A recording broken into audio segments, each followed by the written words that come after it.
This is the HoverAir X1 Pro Max. Now, over the last few years, I haven't really spent a lot of time looking at camera drones. I have, though, recently got back into playing with them, and this is a drone that I have seen from afar. I've always been interested and intrigued about it, and when they reached out to me and asked if I'd be interested in taking a look, I absolutely said yes, because I wanted to try and understand what this has to offer that differs from everything else on the market. And there is quite a lot here, because not only is it a portable folding drone, like you see here, it is incredibly resilient, but it also can act as a selfie drone on its own, but you can even control it with your smartphone, a beacon, or a normal remote controller as well. Now, in this video, I'm going to give you an overview of this drone. I'm going to walk you through its basic features, and then we're going to get it out, fly it. I want to share with you some footage that I've taken on this drone from its 8K camera, and then I'm going to share with you my thoughts. Now, just to be crystal clear on this, HoverAir did reach out and ask me if I'd be interested in taking a look at this. However, they have not paid me to make this video. They have had no input into this video, and as always, my thoughts are entirely my own. Okay, so this is the package that I've been sent. We've got the HoverAir X1 Pro Max in this box here. We've got the beacon and joystick bundle. If you don't know what that is, this aircraft is designed to be autonomous, fly via your phone, track you, but you also have a beacon accessory as well as that joystick that allows you to control it as well. We've got a mains adapter, and then we've got a couple of mounts for the beacon there too. What we'll do first is take a look at the aircraft itself, and then we'll hop over to the accessories. This is the first time I'm seeing this as well. If you don't know about the Hover X1 Pro Max, this drone supports up to 8K resolution at 30 frames a second. It has autonomous flight modes and tracking as well. And it has some really quite interesting features according to the marketing materials. The first is trying to get it out of the box, it seems. So when you get it, it looks like this here in this nice cardboard box. There's an arrow there that says lift. So it's got, one of these ones that fold out. So this one comes in a case with the drone in to look after it. And there's some info on the front here. Please read before your first flight. So please connect your charge first and activate the battery. Scan the QR code to install the app. And then your first flight, choose an open outdoor area and ensure optimal performance and clear visibility. And they're telling you about that because it's a little screen on there as well. In the box alongside that, we've got some other accessories. We'll just take a quick look at these. What's in this one here?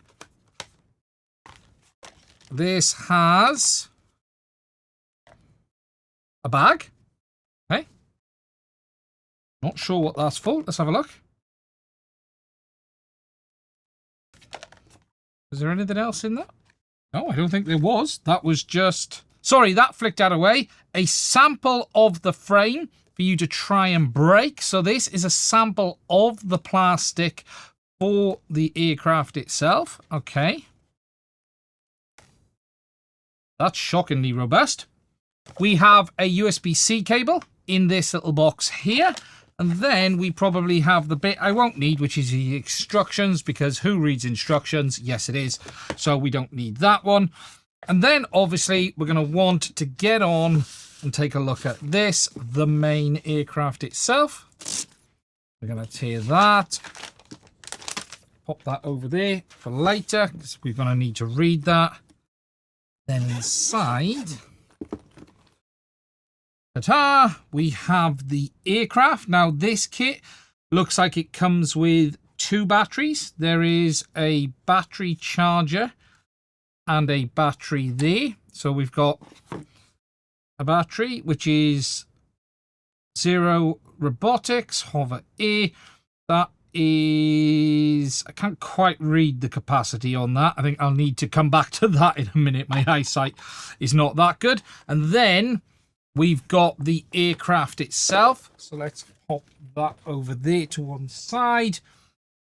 And there is the aircraft. That's incredibly small. This folds. So there you can see we've got the aircraft. We've got our camera up front on our 2-axis gimbal. So 1, 2. Our third axis is obviously the aircraft itself. Looking around the X1 in a bit more detail, as you can see, it is a folding drone, so we can fold it out, and then our props are in our more traditional position, and then we can fold it up to easily pack it away. It's got these integrated prop guards, which is quite nice, and it's made of that plastic which I showed earlier, which, well, I couldn't break it, but we'll soon see how that goes in the field. Now, with regards to the main specs on this drone, this is the Pro Max version, which has the 8K sensor, so it supports up to 8K 30 frames a second recording, 4K 120 or 4K 60 HDR. It has a 1/1.3 inch CMOS sensor with a 16mm lens. It supports up to approximately 16 minutes of flight time. It has auto follow features, image tracking, all of that stuff as part of it as well. It has 64 gigabytes of onboard storage, but there is also an SD card slot on this as well, so you can put your own card in there for up to 1 terabyte of onboard recording. They say it weighs 192 grams, and it does have collision sensing as well. So for instance, on the back of this drone, we can see we have some sensors and a camera. So that's your rear-facing collision detection. You've got your main camera up front, which offers that collision detection as well. And then you've got your visual positioning tracking system underneath, where you can see we've got a camera sensor as well as our infrared TOF style sensors. It is supporting Wi-Fi, and it supports Wi-Fi 6.0, and you can control it via your smartphone, but you also have that remote controller and beacon accessory that we'll take a look at in a minute as well. They have said in the spec that the beacon can work to up to a kilometre range. I haven't seen what the range is on the remote controller, but you've got at least a kilometre on the beacon. On the top, you've got this little built-in display, and then we've got a couple of buttons up here as well for controlling the functionality. And then obviously we've got our built-in battery, which sits on the top, which simply unclips. Looking at the battery, it appears to be a 2S pack with a maximum capacity of 1920 milliamp hour, so just under 2 amp hour, and they've included 2 of these with this kit. On top of all of that, there's also some additional nice little mode options on the camera, so it does support vertical shooting as well, up to 4K 30, and it can take stills either 12 or 48 megapixel on the Pro Max or 12 megapixel maximum on the standard version. Now, as I've said, this drone is an enclosed drone with these built-in prop guards, and they have this rather interesting plastic material that they've made it from. They've included this bit, as I showed earlier, to give you a demo and just show you how indestructible this is. It is literally, it's basically unbreakable is what it is. That is incredible. That really, really is incredible. I'm going to hurt myself if I carry on doing that. But that is what they have made the prop guards out of. Obviously, the body is not made out of that material, but the chances are these are the bits that you're going to crash first. So again, it's just going to offer some really good strength, some good crash resistance, although there is always the option of damaging the gimbal or things like that. So you should still be careful, but it's all right on this one because we do have that object sensing. So hopefully that should help keep us out the trees. Out the box, this drone is designed to be used autonomously. You can control it via the built-in functionality or via your smartphone via the Hover app. However, they also have that additional beacon and joystick function. Now, this is an accessory that you can buy for it. The cool thing with the beacon is that it does have a built-in display, and then you have the ability to use it with the joystick to allow you to put the phone in a joystick and use it more like a traditional drone. The connection between this and the drone is still based on Wi-Fi from what I can tell, and it'll offer about 1 kilometre of range. It's no different between the remote and the beacon. It's the same range capability, but it gives you a more traditional drone control. Looking at this kit, it is rather interesting because the beacon actually has a screen on it as well. This appears to come in its own case, which I didn't know. First time opening it, so we don't need that packaging. Then inside here, we have the accessories for this. So we have the beacon itself in the middle from the look of it. There we go. You can see the beacon is actually a device with a screen on it, so you can view the video from the drone itself on the screen on the beacon. But if you want to take that to the next level, we then have the remote options. So again, we have that section there, that section there, and you can see it has a built-in battery, and this then can actually clip to the side of the beacon. I'm not sure which way round this goes. I've literally just done that, and then done that with magnetic clips, and this then, by the look of it, folds out. Oh, there we go. Rotates. Aha! And there we have our clamps for putting in our smartphone, and then we've got our joysticks, and they've included a couple of different ones that we can screw on. So there's that one. Actually, it looks like they just pushed on, not screwed.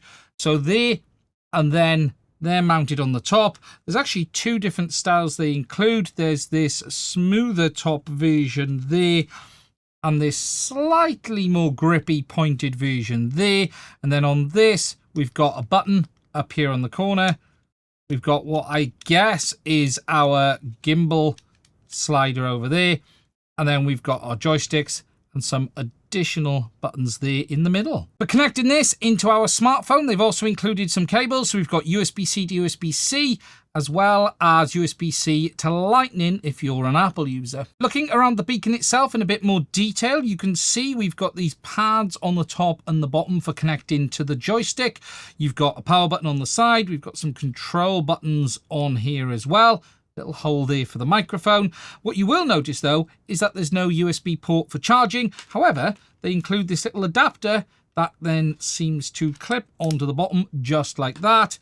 And that has a USB-C port on it for charging. So you've got to have this adapter to be able to charge this if you're out in the field. When it comes to setting up the beacon, it actually has a touchscreen, so we can do all of that via the screen itself. So I've chosen the language, and it's now saying searching for the drone, and it simply wants me to place this close to the drone, then hold the blue button to pair, and then it will connect. Okay, so I've now updated the firmware, and I've actually spent a bit of time trying this out and getting used to how it works. And there's a lot of options here with regards to control.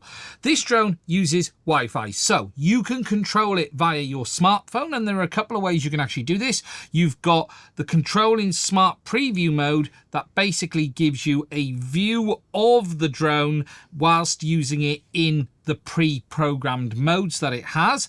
You can use these pre-programmed modes though without your smartphone as well, so you don't have to use your phone. This is more a live view of what the drone is seeing via the pre-programmed modes.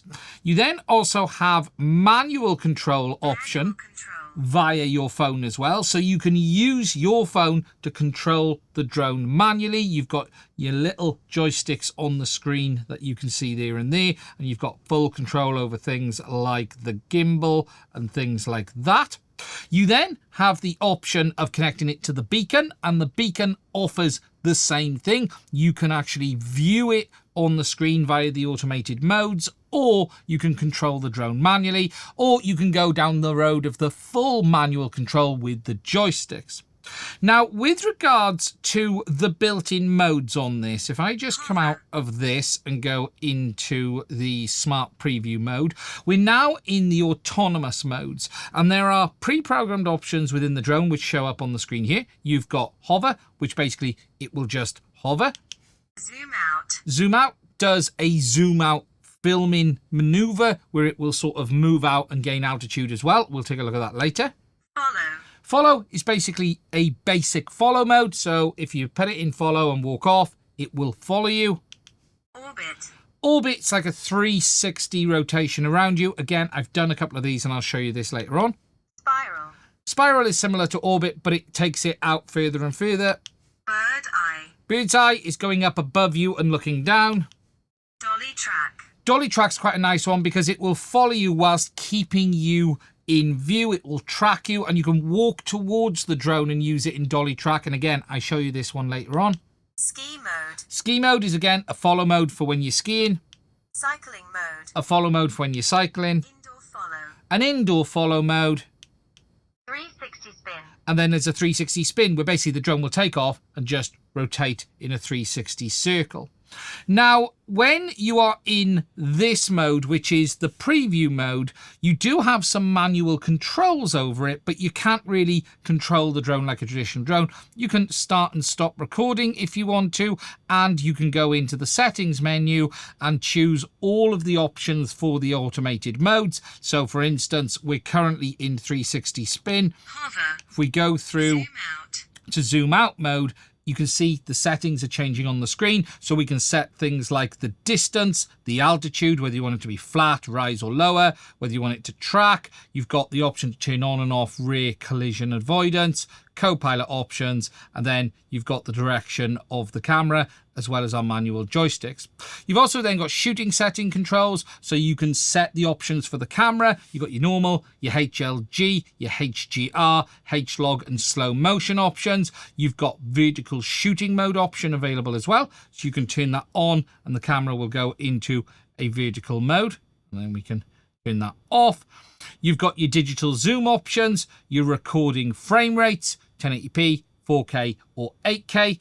Your frame rate options up to 60 frames a second, encoding H.264, H.265, your color options, your grid and your countdown. This is all very similar to what you see on most camera drones. The really important thing to note about this one is because this supports up to 8K, you have that available up here as well.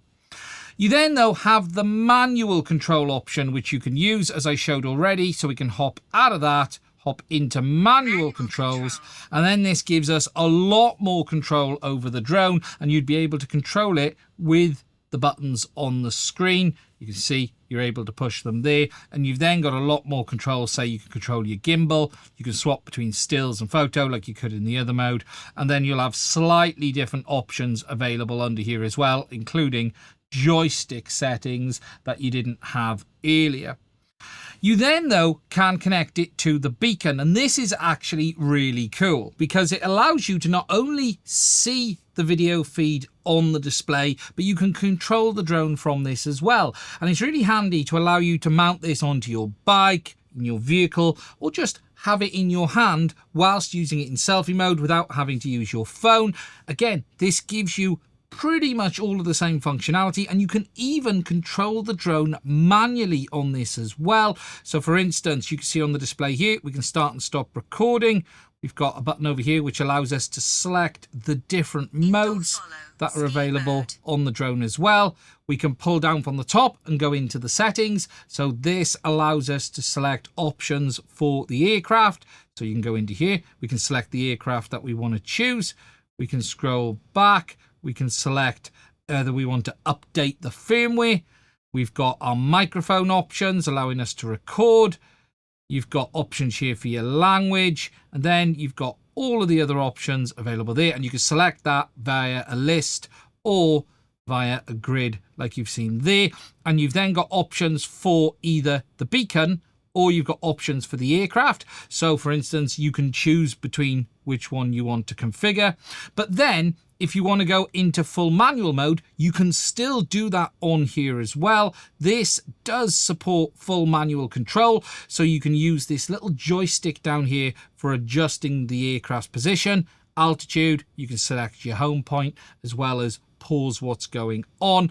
But if you want to go all out, as I've said already, you can connect this to the joystick elements and give you full manual control, and we'll take a look at that a little bit more later on. Okay, so to test this today, we are at the beach. I am recording what you're seeing here on my Osmo 360. We've got the Hover in my hands, and I'm also going to be using it with the little module as well, but this isn't absolutely necessary to be able to use the aircraft. So what we're going to do is unfold it, and we're going to power it on. The battery is currently at 95%. I did have it on at home before I came out. We'll just wait for it to kick in. And then what we're going to do is a demo of the following as I'm actually walking off, and we'll try a couple of the modes and we'll see. Zoom out. Okay, we're in current mode, zoom out.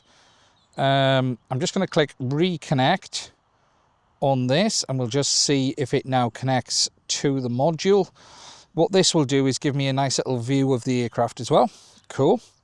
There we go. You can then see my hand is in view. So if I wave it in front of the camera, that works fine.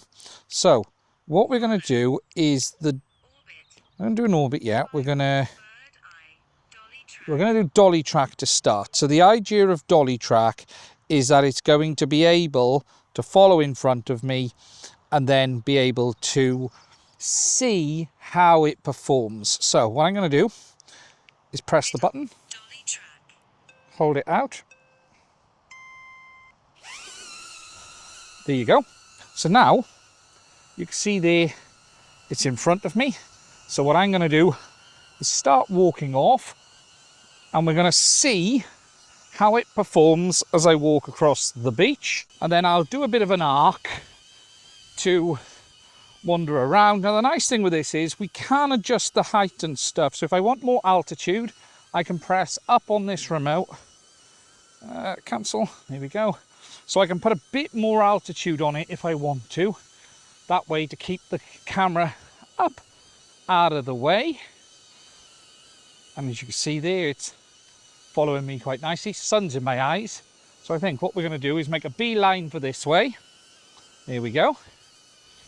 This chest mount is going to make me look particularly fat today. However, camera shows all, as they say. And walk over here, and I have to say I actually think it's doing a really decent job.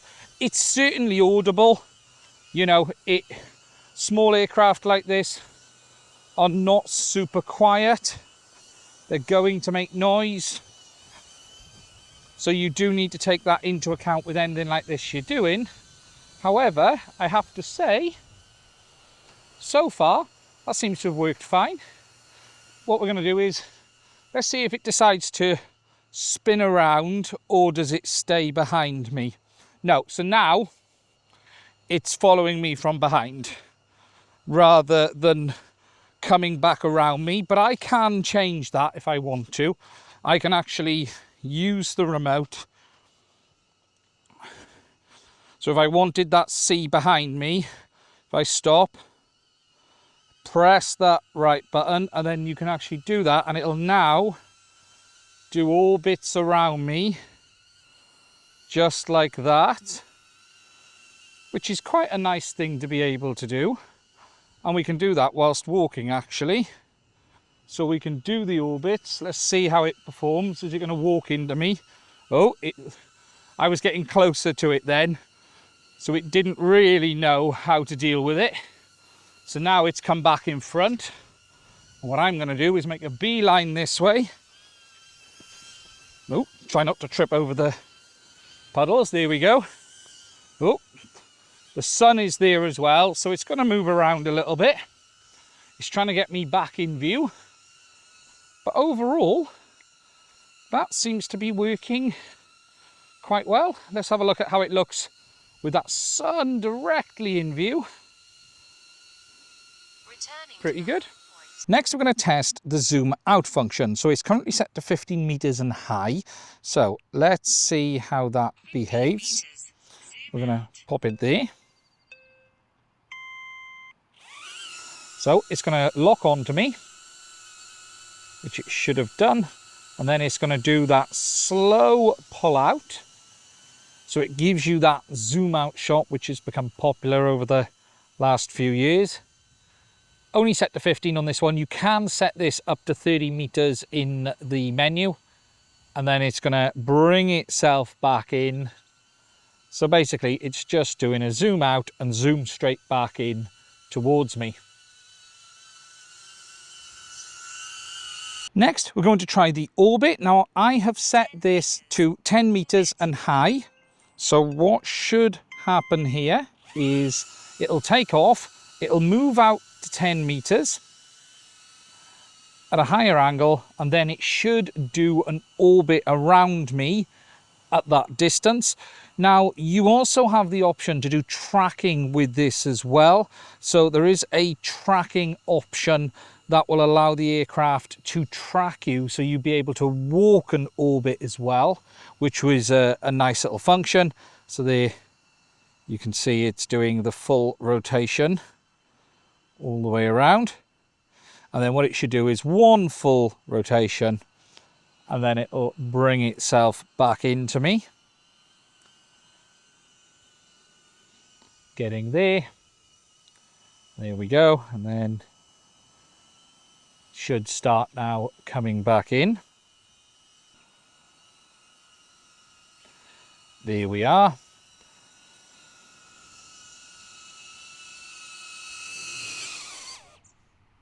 Sorted. Next, we're going to do an orbit, but this time I've got it with tracking at 6 meters. Now, I have done this once to understand what it does. And the tracking isn't that it will follow you as you walk and do the orbit around you. What it will do instead, and you'll see this when it kicks in, is I'll let it do an orbit, which it will do. So this is doing the first orbit, but if I move, it will rotate itself to keep me within the correct view, but while still maintaining the same orbit. So I'll let it get round there, and then I'm going to start to walk off. And what the drone will do is yaw itself to keep me in focus whilst continuing to orbit around the same point that we set originally. And again, you can see it Low battery. doing that there. Please return home immediately. Okay, so what we're going to do now is fly it as a normal camera drone. Now, I've got it connected. I don't know how easy this is going to be for you to see on the camera. However, I'm also screen recording as well, so I can always put that up. We're in video mode. If I go into the settings over here, we can just check the main settings. So we've got shoot settings, so we're in normal mode, 1x zoom, 4K. We can go up to 8K as well if we want to. Let me just scroll across. We can go to 1080p, 4K and 8K. Let's try it in this 8K mode. We're in 30 frames a second, H.264. So we'll use that as the main modes. What I'm going to do is arm the aircraft, and it arms just like a normal drone in this respect. Oh. Home point updated. So it's updated the home points. Is now the home point. I'm going to fly it out, and now we are controlling it more like a traditional camera drone. You're seeing the view on the screen there that I'm seeing. It is definitely a little bit stuttery on my phone, to say the least. I'm just yawing it there. Yeah, that isn't quite DJI level of image quality on the live feed. The image looks really good. It's just the live feed is very stuttery. Let's just go into the settings and let's just see, does changing it to 4K have an impact? Ooh, that actually seems to have improved the live feed.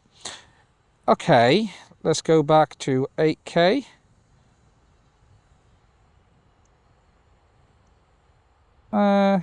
Yeah, 8K definitely seems to have had an impact. So we're going to go to 4K. Well, let's leave it in 4K a minute. I'm going to hit record. So we're recording on the drone. And then what I'm going to do is just do a little bit of a flight out there towards the rocks. And then we will come back. More than anything, I just wanted to demonstrate that you can use it more like a traditional camera drone, although I wouldn't say that these modes should be deemed the standard mode. Just turning around and then coming back across the sand. I wouldn't say this should be deemed the normal mode of operation for every day, but you absolutely can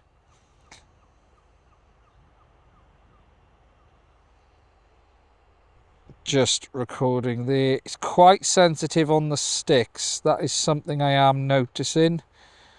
Let's just try and yaw around a bit slower there. The image quality on the live feed actually looks really good, even in bright sun. So let's just bring it around. And then we'll head across there. Obviously, this is still using Wi-Fi. So the live feed is going to be dictated by the Wi-Fi signal. It's not got OcuSync or anything like that. So obviously there is going to be some differences in how well it performs as a result of that. There, you'll be able to see that recorded footage as well when we get back to the studio. What I'm going to do is stop there, and I'm going to switch it into photo mode. And what I want to do is just take a couple of photos to see how they actually come out. There's one there of the beach. Take one down that way. And I'll rotate back. Take one backwards there.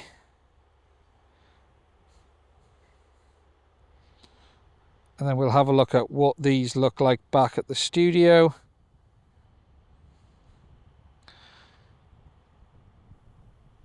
That is quite a nice image there, so I'm going to take that one there.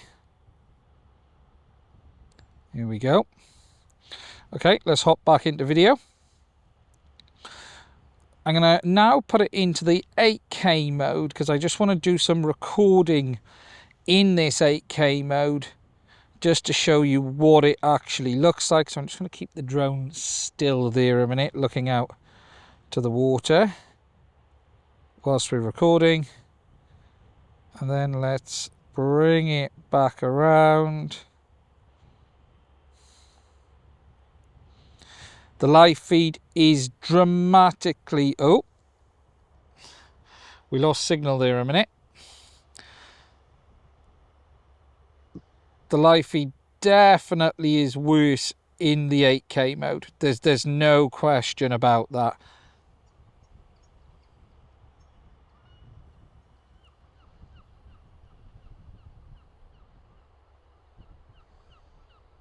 Just seeing the drone there. I'm just waiting for that to now reconnect. There it is. So I'm going to just tell it to come back in towards me. It's not far out at all. It was a couple of 100 meters.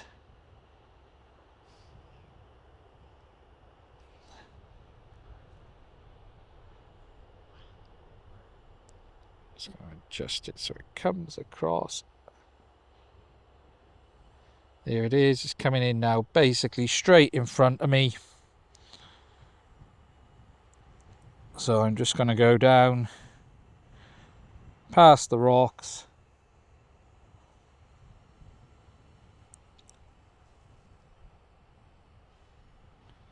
Give you an idea of what it looks like. And then spin around. We'll do a full yaw. And I think then we'll do a... Let's go there. And a flight black along. What this does is it gives you the option of being able to control the drone on a remote controller, but it shouldn't be deemed that absolute DJI equivalent on a Mini 4 or Mini 5 as an example.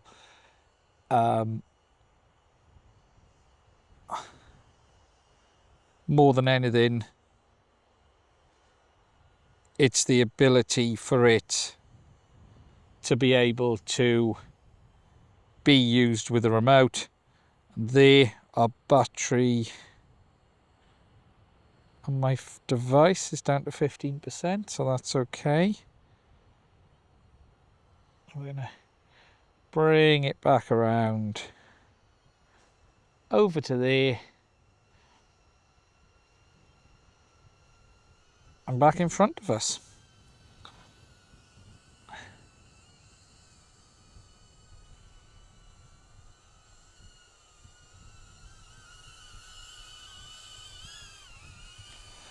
So again, the idea is that you can use it like a traditional camera drone, but you are going to be limited by that Wi-Fi connectivity between the remote and your phone and the drone itself. I spent a bit more time playing with the drone in manual mode until something rather strange happened. Okay, something weird has happened. I just seem to have lost the USB connection on the device.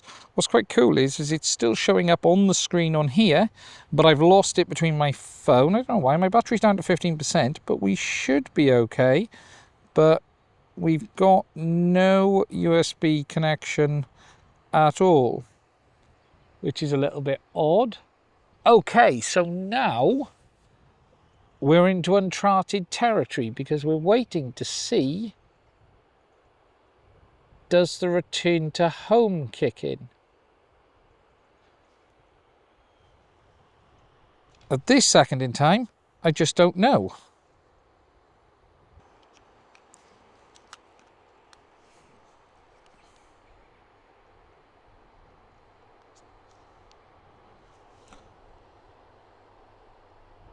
Now the drone appears to be returning to home. It's now flying in above me. So I've lost complete battery on the remote.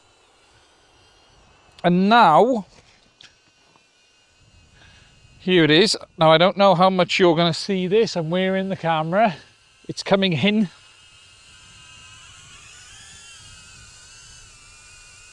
And it looks like it wants to land, or it's waiting for me to go put my hand under it. No, it's definitely landed. There we go. So that's come in. That's pretty much, and there we go. So there it is. That's where we were down there. That's where the aircraft landed. Whilst not intentional, that was quite a nice test. Okay, now back at the studio, I have a better understanding of why I lost signal, and it was quite simply my remote controller went flat.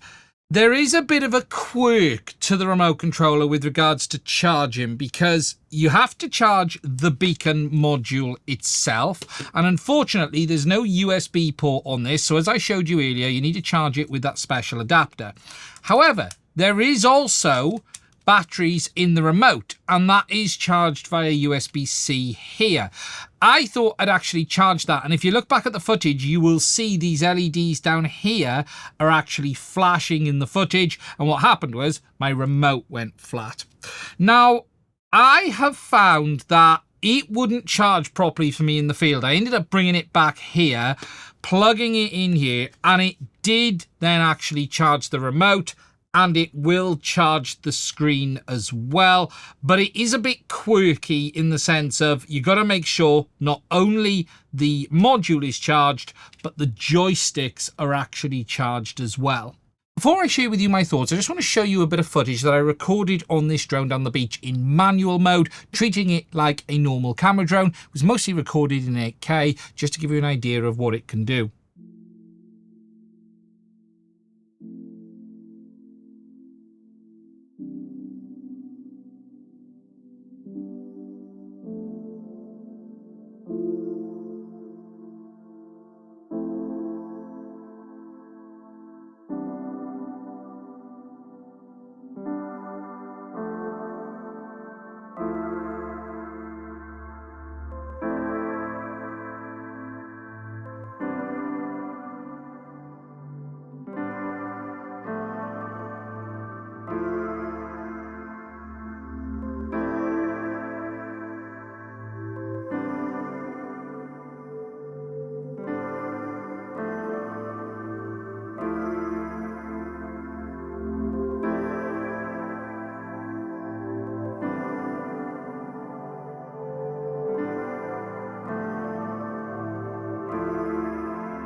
Okay, so to share with you my thoughts on the HoverAir X1 Pro Max. Before I do that though, just to be clear again that they did send me this drone to take a look at for free, although they've not paid me to make this video, they've had no influence in this video, and as always, my thoughts are entirely my own.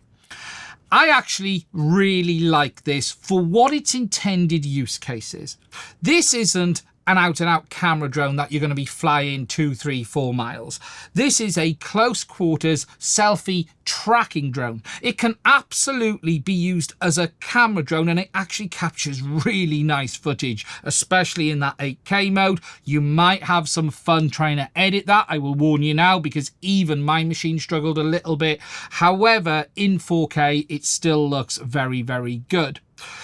It does a great job with the built-in modes that I have seen. I can't comment on all of them. I'm not a big cyclist. I'm not someone who's like tracking skiing and stuff like that. However, in the tracking that I've done with it down the beach, it's been following me various places. It's done exactly what I would expect it to do. I'm not going to say it's perfect. I have actually crashed it a few times where it's ended up going into things. It's not as a result of any big failing of the drone. It's just a reality of doing things like tracking. But what I do like about it is it has that OLED display on board, which means when you want to use it as a quick selfie drone, obviously it folds up. You can just unfold it, power it on, choose the mode you want on the front, and then take off. You don't have to mess about with your phone. Sometimes you just want to be able to get a quick bit of footage, and I think it does that very, very well. You then have the additional functionality on it, which allows you to connect it to the beacon. Now, I think this is really cool. I wish others would do this. I like having this little module that I can just have in my hand. It's not my phone, so I'm not flattening my battery. I like having this. There are mounts for this that allow you to mount it onto your bike and other things, and allow you to track with this as well. So really nice. I like it, but I also like the fact that you can convert it into a remote controller, although the charging arrangement is a bit quirky. As you have seen, the live image feed, the image is good, but it is incredibly stuttery even at short range. That will likely be dependent on what device you're using, if you're using direct Wi-Fi control to your phone, but it isn't exactly like you would get on DJI 04, 03, 02, etc. It is a Wi-Fi link, so take that into account. If you're flying in areas with this Wi-Fi interference, it's going to have an impact. As you saw, I was down the beach. There's no Wi-Fi down there, I can promise you that. And that even struggled. Range-wise, I didn't do an out-and-out range test, but you did see again, couple of 100 meters. They do rate this for up to 1 kilometer.